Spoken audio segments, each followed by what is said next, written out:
कहते हैं जब प्यार हो जाए तो प्यार करने वाले रिश्ते, नाते, समाज, उम्र कुछ नहीं देखते हैं। ऐसा ही एक शर्मनाक कांड उत्तर प्रदेश के इटावा में हुआ। यहाँ भतीजे के प्यार में पागल शादीशुदा बुआ उसके साथ भाग गई और परिवार वालों को भनक तक नहीं लगी। लेकिन इसके बाद जो कुछ भी हुआ वो दिल दहला देने वाला था। तो क्या था पूरा मामला, क्या हुआ था उन दोनों के साथ? आइए जानते हैं सब कुछ विस्तार से इस वीडियो में। नमस्कार मेरे प्यारे भाइयों और बहनों, मैं विवेक कुमार। क्राइम की कहानी के नए एपिसोड में आप सभी लोगों का हार्दिक स्वागत है। कहानी में आगे बढ़ने से पहले कृपया क्राइम की कहानी चैनल को सब्सक्राइब कर बेल आइकन जरूर दबा लें ताकि मेरे हर वीडियो का नोटिफिकेशन आपको मिलता रहे। तो चलिए आज की कहानी शुरू करते हैं। गुलफाम ने अपनी बीवी को बेवफाई का सबक सिखाने के लिए पूरी योजना बनाई। उसने अपनी खतरनाक योजना में घर के किसी सदस्य को शामिल नहीं किया। योजना के तहत वह इटावा के कटरा बाजार गया और 200 रुपए में एक तेज धार वाला बाका खरीद लाया और झोले में रख दिया। 3 सितंबर 2024 की सुबह 10 बजे गुलफाम झोले में छिपाकर रखा गया बाका लेकर घर से निकला। फिर उज्जैदी स्थित शराब ठेके पर पहुंचा। वहां उसने शराब पी, फिर कुछ देर तक बकझक करता रहा। लगभग 12 बजे गुलफाम नशे की हालत में अपनी ससुराल नई बस्ती कटरा शमशेर खां, इटावा पहुंचा। उस समय उसकी पत्नी फरहीन बानो अपनी बहन रूबी की मासूम बेटी जोया से बातचीत कर रही थी। उसके माँ व भाई काम पर गए थे और बहन रूबी पड़ोस में किसी काम से गई थी। शौहर गुलफाम को नशे की हालत में देखकर फरहीन बानो सिहर उठी। वह वहां से उठकर कमरे में चली गई तो पीछे से गुलफाम भी कमरे में पहुंच गया और उसने कमरा अंदर से बंद कर लिया। फिर वह बोला, फरहीन, मैं तुम्हें आखिरी बार मनाने आया हूं।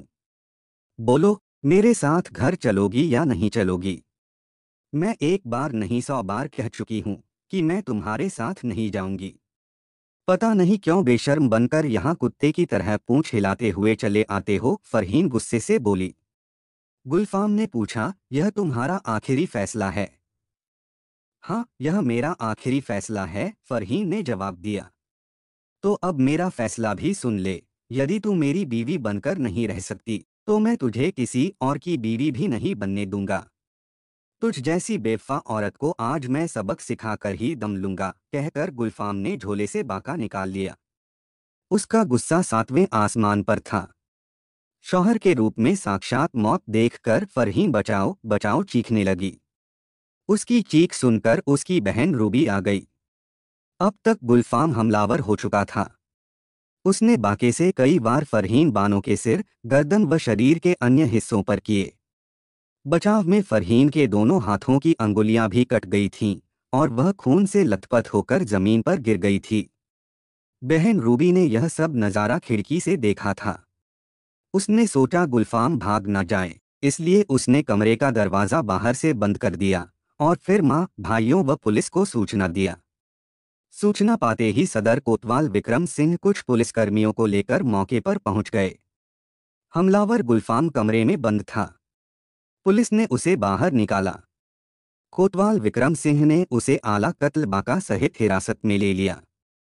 फोरेंसिक टीम को भी मौके पर बुला लिया और सूचना वरिष्ठ अधिकारियों को भी दे दिया। फोरेंसिक टीम ने घटनास्थल से साक्ष्य एकत्र किए। कुछ देर में एसएसपी इटावा संजय कुमार वर्मा, एसपी अमरनाथ त्रिपाठी और डीएसपी अमित कुमार सिंह भी घटनास्थल पर पहुंच गए। पुलिस अधिकारियों ने घटनास्थल का निरीक्षण किया। कमरे के अंदर एक युवती मरणासन्न स्थिति में पड़ी थी। वहां मौजूद तहमीदा ने बताया कि वह उसकी बेटी फरहीन बानो है और हमलावर गुलफाम उसका दामाद है। फरहीन बानो के शरीर पर आधा दर्जन घाव थे। पुलिस अधिकारियों ने फरहीन बानो को तत्काल जिला अस्पताल पहुंचाया, जहां इलाज के दौरान उसकी मौत हो गई। एसएसपी संजय कुमार वर्मा ने घटना की प्रत्यक्षदर्शी गवाह मृतका की बहन रूबी से पूछताछ की तो उसने बताया कि वह पड़ोस में गई थी। बहन के चीखने की आवाज़ सुनकर वह घर आई तो कमरे में गुलफाम उसकी बहन पर हमलावर था। वह बाके से प्रहार कर रहा था। गुलफाम बहन की हत्या कर भाग ना जाए, इसलिए उसने बाहर से कमरे को बंद कर दिया। पुलिस आरोपी गुलफाम को थाने ले आई। उससे वारदात के बारे में पूछताछ की तो उसने पत्नी फरहीन बानो की हत्या की जो कहानी बताई वह अवैध संबंधों की चाशनी में सराबोर निकली। उत्तर प्रदेश के जिला औरैया का एक कस्बा है दिबियापुर। रेलवे में यह फफूंद स्टेशन के नाम से जाना जाता है। इसी कस्बे के नहर पुल के समीप लाल मोहम्मद वारिसी सपरिवार रहते थे। उसके परिवार में बीवी तहमीदा बानो के अलावा 4 बेटे नासिर, वाजिद, वारिस, साबित तथा 4 बेटियां वहीदा, फरहीन, रूबी व शमीम थीं। लाल मोहम्मद कबाड़ का धंधा करते थे। इसी से ही वह अपने भारी भरकम परिवार का पालन पोषण करता था। लाल मोहम्मद के बच्चे जब बड़े हुए तो वे भी उसके धंधे में हाथ बटाने लगे। इससे उनकी इनकम बढ़ी और परिवार खुशहाल जीवन व्यतीत करने लगा। वारिसी परिवार के ही कुछ लोग उनसे जलते थे, जिससे वे लोग अक्सर बात बेबात झगड़ते रहते थे। बेटियों को भी तंग करते थे। आखिर परेशान होकर लाल मोहम्मद के परिवार ने वहां से हट जाने का निश्चय कर लिया।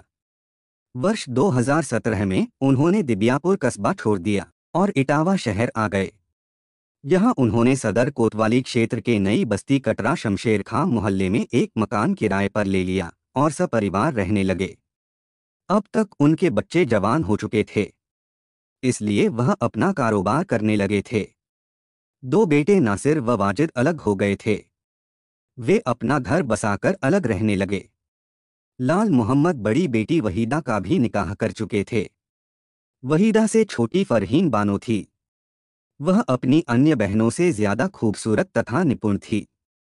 वह ज्यादा पढ़ी लिखी तो नहीं थी, लेकिन उसकी बातों से लोग यही समझते थे कि वह अच्छी खासी पढ़ी लिखी है। हालांकि 5 जमात पास करने के बाद फरहीन बानो आगे पढ़ना चाहती थी, लेकिन अम्मी तहमीदा ने साफ मना कर दिया था।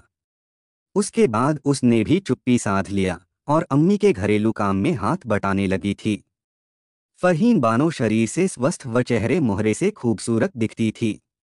वह जब भी घर से हाट बाजार के लिए निकलती, हम उम्र लड़के उसे देखकर फिक्रे कसते, लेकिन फरहीन बानो उन आवारा लड़कों को लिफ्ट नहीं देती थी। लाल मोहम्मद व उसकी बीवी तहमीदा वारिसी को भी एहसास हो गया था कि उनकी बेटी जवान हो गई है, अतः वह उसके योग्य लड़के की तलाश में जुट गए। लेकिन इसी बीच लाल मोहम्मद गंभीर बीमार पड़ गए। उसी दौरान उनकी मृत्यु हो गई। शौहर की मौत के बाद परिवार की जिम्मेदारी तहमीदा वारिसी पर आ गई। वह अपने बेटे वारिस व साबिर की मदद से परिवार को संभालने लगी। तहमीदा वारिसी को जवान बेटी फरहीन बानो के निकाह की चिंता सता रही थी। वह इज्जत के साथ उसके हाथ पी लेकर उसे ससुराल भेज देना चाहती थी। इसके लिए वह जी जान से जुटी थी। एक रोज एक करीबी रिश्तेदार ने तहमीदा वारिसी को गुलफाम के बारे में बताया। गुलफाम को तहमीदा ने देखा तो उसे अपनी बेटी फरहीन बानो के लिए पसंद कर लिया। गुलफाम उत्तर प्रदेश के ही शहर इटावा की सदर कोतवाली के मोहल्ला उजैदी में रहता था। गल्ला मंडी में वह सब्जी का ठेला लगाता था। फेरी लगाकर भी सब्जी बेचता था। उसके माँ बाप का इंतकाल हो चुका था। बस भाई अनवर था, जो परिवार के साथ अलग मकान में रहता था। ना सास ससुर के तानों का झंझट था और ना ही जेठ जेठानी के झगड़ों का झंझट था। गुलफाम भी स्वस्थ और कमाऊ था। तहमीदा वारिसी ने सोचा कि ससुराल जाते ही उसकी बेटी घर की मालकिन बन जाएगी। अतः अगस्त 2018 की 13 तारीख को तहमीदा वारिसी ने फरहीन बानो का निकाह गुलफाम के साथ कर दिया।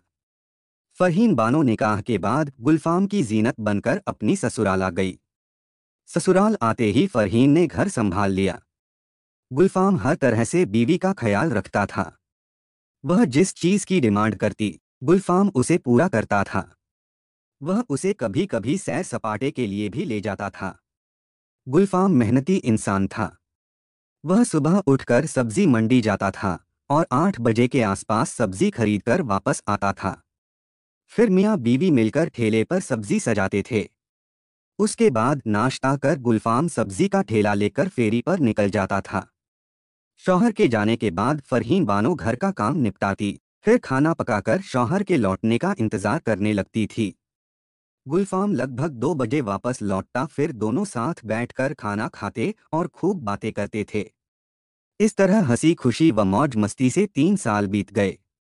लेकिन इन सालों में फरहीन बानो को कोई औलाद नहीं हुई।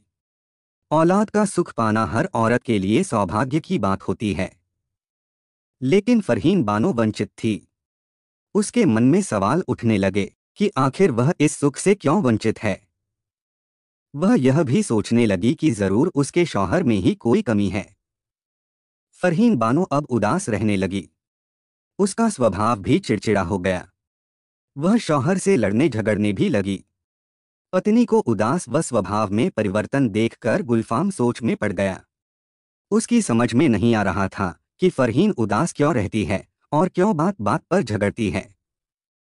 आखिर जब उससे नहीं रहा गया तो उसने पूछा, फरहीन, मैं तुम्हारा हर तरह से ख्याल रखता हूँ, फिर तुम मुझसे बेरुखी से पेश क्यों आती हो। फरहीन बानो शौहर को घूरते हुए बोली, सुख साधन से कोई औरत संतुष्ट नहीं होती है, उसे तो संतुष्टि तब मिलती है जब उसकी गोद भरती है। हमारी शादी को 3 साल से ज्यादा का समय हो गया है, लेकिन हमारी अभी भी कोई औलाद नहीं है। घर परिवार की औरतें ताने कसती हैं। वे मुझे बांझ समझने लगी हैं। बीवी की बात सुनकर गुलफाम भी भड़क उठा, इसमें मेरा क्या दोष है। ऊपर वाला जब चाहेगा तभी औलाद होगी। मुझे विश्वास है कि वह जरूर हम पर रहम करेगा। तुम परेशान ना हो, रही बात औरतों के तानों की तो तुम उस पर ध्यान मत दिया करो।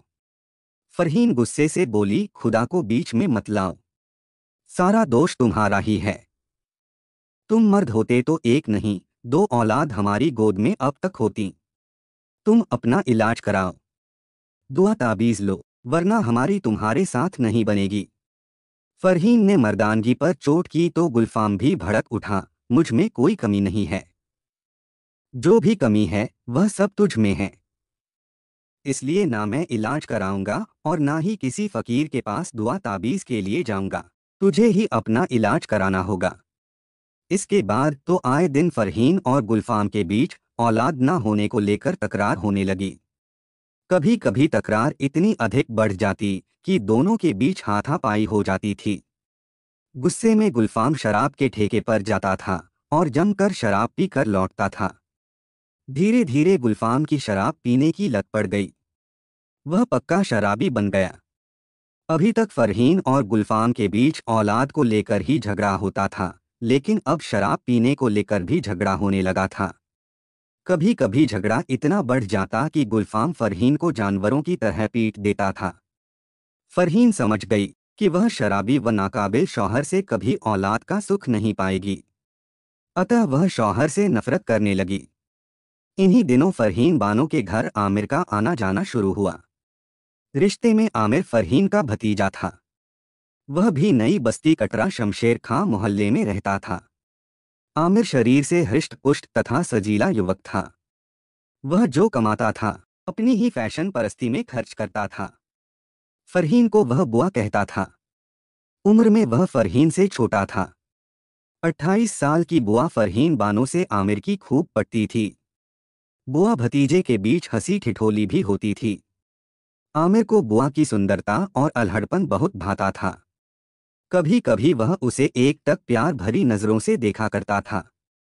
अपनी ओर टकटकी लगाए देखते समय जब कभी फरहीन की नजरें उससे टकरा जातीं तो दोनों मुस्करा देते थे। आमिर फरहीन के शौहर गुलफाम से ज्यादा स्मार्ट और अच्छी कदकाठी का था। इससे फरहीन का झुकाव आमिर के प्रति बढ़ता गया। फरहीन बानो स्वभाव से मिलनसार थी। आमिर बुआ के प्रति सम्मोहित था। जब दोनों साथ चाय पीने बैठते तब फरहीन उससे खुलकर हंसी मजाक करती थी। फरहीन का यह व्यवहार धीरे धीरे आमिर को ऐसा बांधने लगा कि उसके मन में फरहीन का सौंदर्य रस पीने की कामना जागने लगी।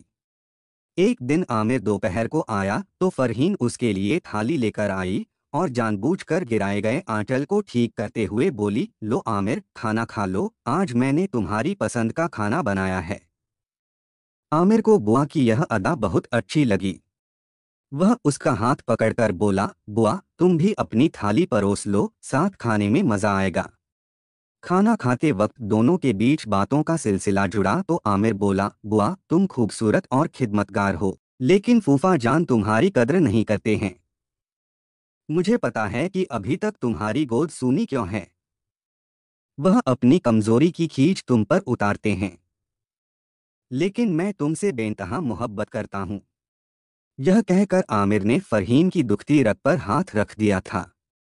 सच में फरहीन शौहर से संतुष्ट नहीं थी। उसे ना तो औलाद का सुख मिला था और ना ही शारीरिक सुख, जिससे उसका मन विद्रोह कर उठा। उसका मन बेईमान हो चुका था। आखिरकार उसने फैसला कर लिया कि अब वह असंतुष्ट नहीं रहेगी। औलाद के लिए उसे रिश्तों को तार तार क्यों ना करना पड़े, उसने यह भी तय कर लिया कि भले ही उसकी कितनी भी बदनामी क्यों ना हो, लेकिन वह आमिर का साथ नहीं छोड़ेगी। औरत जब जानबूझकर बर्बादी के रास्ते पर कदम रखती है तो उसे रोक पाना मुश्किल होता है। यही फरहीन बानो के साथ हुआ। फरहीन जवान थी और शौहर से असंतुष्ट भी थी। वह औलाद सुख भी चाहती थी। अतः उसने भतीजे आमिर के साथ नाजायज रिश्ता बनाने का निश्चय कर लिया। आमिर वैसे भी फरहीन का दीवाना था। एक रोज सुबह 9 बजे जैसे ही गुलफाम सब्जी का ठेला लेकर फेरी के लिए निकला, तभी आमिर आ गया। फरहीन उस समय कमरे में चारपाई पर लेटी थी। कमरे में पहुंचते ही वह उसकी खूबसूरती को निहारने लगा। फरहीन को आमिर की आंखों की भाषा पढ़ने में देर नहीं लगी। फरहीन ने उसे करीब बैठा लिया और उसका हाथ सहलाने लगी। आमिर के शरीर में हलचल मचने लगी। थोड़ी देर की चुप्पी के बाद होश दुरुस्त हुए तो फरहीन ने आमिर की ओर देखकर कहा, आमिर तुम मुझे बहुत अच्छे लगते हो, लेकिन हमारे बीच रिश्ते की दीवार है। अब मैं इस दीवार को तोड़ना चाहती हूँ। आमिर ललचाई नजरों से देखता हुआ बोला, मैं तुम्हें कभी धोखा नहीं दूंगा। तुम अपना बनाओगी तो तुम्हारा ही बनकर रहूंगा। कहकर आमिर ने फरहीन को बाहों में भर लिया। ऐसे ही कसमे वादों के बीच संकोच की सारी दीवारें कब टूट गईं, दोनों को पता ही नहीं चला। उस दिन के बाद आमिर और फरहीन बिस्तर पर सामाजिक रिश्तों और मान मर्यादाओं की धज्जियां उड़ाने लगे। वासना की आग ने इनके इन रिश्तों को जलाकर खाक कर दिया। आमिर अपनी बुआ की मोहब्बत में इतना अंधा हो गया कि उसे जब भी मौका मिलता वह फरहीन से मिलन कर लेता था। फरहीन भी भतीजे के पौरुष की दीवानी थी। उनके मिलन की किसी को कानो कान खबर नहीं थी।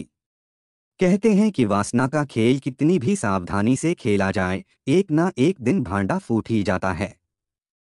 ऐसा ही फरहीन बानो और आमिर के साथ भी हुआ। एक दोपहर पड़ोस में रहने वाली जेठानी खातून ने रंगरलियां मना रहे आमिर और फरहीन बानो को चोरी छिपे देख लिया। इसके बाद तो इनकी पापलीला की चर्चा पड़ोस में होने लगी। गुलफाम को जब फरहीन बानो और उसके भतीजे आमिर के नाजायज रिश्तों की जानकारी हुई तो उसका माथा घूम गया। उसने इस बाबत फरहीन से बात की तो उसने नाजायज रिश्तों की बात सिरे से खारिज कर दिया। उसने कहा, आमिर उसका भतीजा है, कभी कभार घर आ जाता है तो उससे हंस बोल लेती हूँ। चाय नाश्ता करने के बाद वह चला जाता है। पड़ोसी इसका गलत मतलब निकालते हैं। उन्होंने ही तुम्हारे कान भरे हैं। गुलफाम ने उस समय तो फरहीन बानो की बात मान लिया, लेकिन मन में शक पैदा हो गया। इसलिए वह चुपके चुपके बीवी पर नजर रखने लगा। परिणाम स्वरूप एक दोपहर गुलफाम ने बुआ भतीजे को रंगे हाथ पकड़ लिया। आमिर तो भाग गया, लेकिन फरहीन बानो की गुलफाम ने जमकर पिटाई किया। साथ ही संबंध तोड़ने की चेतावनी दिया। लेकिन इस चेतावनी का असर ना तो फरहीन पर पड़ा और ना ही आमिर पर पड़ा। हाँ, इतना जरूर हुआ कि अब वे सावधानी बरतने लगे। जिस दिन गुलफाम को पता चलता कि आमिर उसके घर के चक्कर लगा रहा था, उस दिन शराब पीकर वह फरहीन को जानवरों की तरह पीटता और भद्दी भद्दी गालियां बकता था। फरहीन शौहर की पिटाई से तंग आ चुकी थी। अतः मार्च 2024 के पहले सप्ताह में गुलफाम को बिना बताए अपने मायके नई बस्ती कटरा शमशेर खां आ गई। उसने माँ व भाइयों को आंसू बहाकर बताया कि गुलफाम शराब पीकर उसे बेथासा पीटता था, उसे भूखा प्यासा रखता था, चरित्र पर लांछन लगाता था, जिससे उसका ससुराल में जीना दूभर हो गया था। इसलिए वह मायके आ गई। आंसू देखकर माँ व भाइयों ने सहज ही उसकी बातों पर भरोसा कर लिया। माँ ने उसे धैर्य बधाया और कहा कि गुलफाम जब आएगा तब उसे सबक सिखाएगी, उसे जलील करेगी और माफी मांगने पर भी उसे ससुराल नहीं भेजेगी। इधर गुलफाम घर आया तो फरहीन घर पर नहीं थी। उसने उसे फ़ोन किया, लेकिन फ़रहीन ने कॉल रिसीव नहीं किया। दूसरे ही दिन गुलफ़ाम अपनी ससुराल जा पहुंचा। ससुराल पहुंचते ही गुलफ़ाम की सास तहमीदा वारिसी उस पर बरस पड़ी। गुलफ़ाम, तू इंसान नहीं जानवर है। तू शराब पीकर मेरी बेटी को पीटता था और उसे भूखा प्यासा रखता था। चला जा यहाँ से, वरना अंजाम बुरा होगा। गुलफ़ाम नरमी से बोला, सासू माँ, फ़रहीन ने आपको जो कुछ बताया वह सब सही नहीं है। फ़रहीन मेरी इज्जत पर धब्बा लगा रही है। भतीजे आमिर से उसके नाजायज़ ताल्लुकात हैं। मैंने मना किया तो मुझसे ही उलझ गई। रंगे हाथ पकड़ा तो शराब के नशे में उसे पीट दिया। नाराज होकर वह यहाँ आ गई। गुलफ़ाम ने लाख सफाई दिया, लेकिन उसकी बात पर किसी ने यकीन नहीं किया। फ़रहीन के भाई वारिस व साबिर ने भी गुलफ़ाम को खूब खरी खोटी सुनाई, गालियाँ भी बकी, धमकी भी दी कि यहाँ से चला जाए वरना कुछ अनर्थ हो जाएगा। ससुराल में अपमान का घूंट पीकर गुलफ़ाम अपने घर वापस आ गया। गम को भुलाने के लिए उस रात उसने जमकर शराब पी लिया। गुलफ़ाम को अपमानित कर भगाया गया तो फ़रहीन मन ही मन खुश हुई। अब वह मायके में स्वच्छंद रूप से रहने लगी। भतीजा आमिर भी बेरोक टोक उससे मिलने आने लगा। आमिर अब उसे खर्च के लिए रुपए भी देने लगा। जिस दिन माँ और भाई घर पर नहीं होते, उस दिन फ़रहीन फ़ोन कर आमिर को बुला लेती और मिलन कर लेती थी। घर में मौका नहीं मिलता तो आमिर के साथ होटल चली जाती थी। एक रोज़ फ़रहीन बानो ने बिस्तर पर मस्ती के दौरान कहा, आमिर, हम कब तक इस तरह छिपते छिपाते मिलते रहेंगे? यदि तुम मुझे अपना बनाना चाहते हो तो मुझे अपने साथ कहीं और ले चलो जहां हम खुल कर जी सकें। मई 2024 में फ़रहीन बानो भतीजे आशिक आमिर के साथ मायके से भाग गई। लेकिन मायके वालों ने फ़रहीन के भाग जाने की जानकारी उसके शौहर गुलफ़ाम को नहीं दिया। लेकिन ऐसी बातें छिपती कहाँ हैं। एक सप्ताह बाद ही गुलफ़ाम को पता चल गया कि फ़रहीन अपने आशिक आमिर के साथ फरार हो गई है। बेटी के भाग जाने की रिपोर्ट तहमीदा वारिसी ने पुलिस में दर्ज नहीं कराई। वह अपने बेटों के साथ उसकी खोज करने लगी। गुलफ़ाम भी अपने स्तर से बीवी की तलाश में जुट गया, लेकिन सफलता नहीं मिली। लगभग 3 महीने बाद फ़रहीन घर वापस आ गई। माँ ने डांटा फटकारा तो वह बोली, माँ, मैं आमिर के साथ धार्मिक स्थानों पर माथा टेकने गई थी। अजमेर शरीफ 1 महीने तक रही। दिल्ली आगरा शहर भी घूमा। इसके बाद वापस आ गई। बेटी की बात सुनकर तहमीदा को गुस्सा तो बहुत आया, लेकिन वह अपने गुस्से को पी गई और फ़रहीन को शराफत से रहने की नसीहत दिया। उसने आमिर को भी खूब खरी खोटी सुनाई और फ़रहीन से मिलने पर रोक लगा दिया। इधर गुलफ़ाम बीवी के बिना बेचैन रहता था। अधिक शराब पीने से उसका सब्जी का धंधा चौपट हो गया था। उस पर कर्ज भी चढ़ गया था। एक रोज़ उसे पता चला कि फ़रहीन वापस घर आ गई है, तो वह उसे मनाने ससुराल पहुंच गया। लेकिन फ़रहीन ने उसके साथ जाने से साफ मना कर दिया। तहमीदा अब तक जान गई थी कि बेटी के कदम बहक गए हैं, सो वह भी चाहती थी कि वह ससुराल चली जाए। उसने उसे समझाया भी, लेकिन फ़रहीन ने शौहर के साथ जाने से इनकार कर दिया। इसके बाद तो यह सिलसिला ही चल पड़ा। गुलफ़ाम हर हफ्ते बीबी को मनाने ससुराल जाता था, लेकिन वह उसे दुत्कार कर भगा देती थी। अगस्त के दूसरे सप्ताह में वह अपने बड़े भाई अनवर को भी साथ ले गया।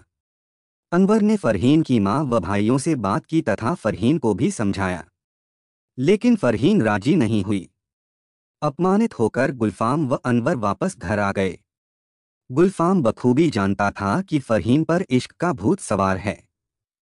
वह भतीजे आमिर के प्यार में अंधी हो चुकी है, इसलिए वह उसके साथ आने को नानुकुर कर रही है।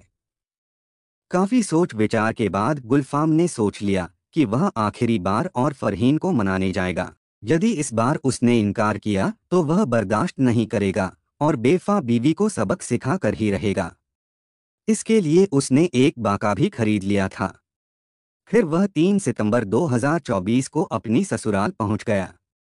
उसने बड़े प्यार से बीवी फ़रहीन को मनाने की कोशिश किया, लेकिन फ़रहीन ने उसकी एक नहीं सुनी।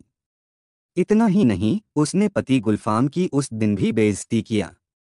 तब गुलफाम ने बाके से वार कर उसे मौत के घाट उतार दिया।